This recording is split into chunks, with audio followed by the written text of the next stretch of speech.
ये बैनर आप देखिए पहले।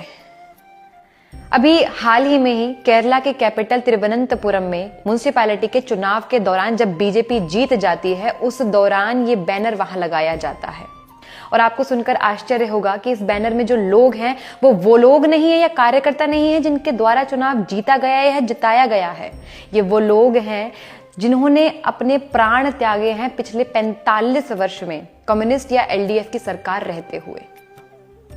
इनमें कुछ बीजेपी के कार्यकर्ता हैं, कुछ संघ आरएसएस के कार्यकर्ता हैं और कुछ देशभक्त या राष्ट्रभक्त हैं। मैं यहाँ किसी पार्टी के लिए नहीं खड़ी हुई हूँ, किसी के सपोर्ट में नहीं खड़ी हुई हूँ। मैं यहाँ ये बात इसलिए कर रही हूँ क्योंकि मैं एक देशभक्त हूँ, राष्ट्रभक्त हूँ और संघ के विचारों से बहुत अच्छे प्रकार से परिचित हूँ। बहुत आसान नहीं है केरला में काम करना। मैं यहाँ खड़े होकर यूं ही नहीं बात कर रही हूँ, मेरी उन लोगों से बात होती है। वो कहते हैं कि दीदी यहाँ काम करना इतना मुश्किल है, या देशभक्ति की या राष्ट्रभक्ति की केवल बात करना ही बहुत मुश्किल हो जाता है। और आपको सुनकर आश्चर्य होगा कि जो केरला के सीएम है पिनरई विजयन, उनके ऊपर एक मर्डर का चार्ज था, एक संघ के कार्यकर्ता के मर्डर के चार्ज में वो फंसे हुए थे।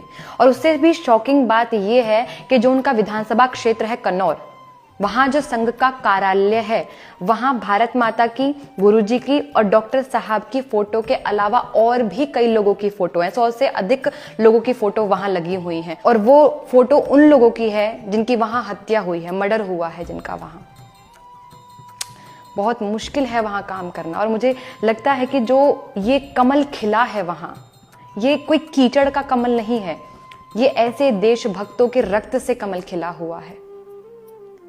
मुझे नहीं पता कि कहां बीजेपी है कहां नहीं है, और मैं कोई सपोर्टर भी नहीं हूं, लेकिन यहां जो बीजेपी जीती है ये बहुत खुशी की बात है मेरे लिए, क्योंकि मैं उन लोगों को सुनती रहती हूं, उन लोगों की बातें मैं सुनती रहती हूं, उन लोगों से मैं बातचीत करती हूं।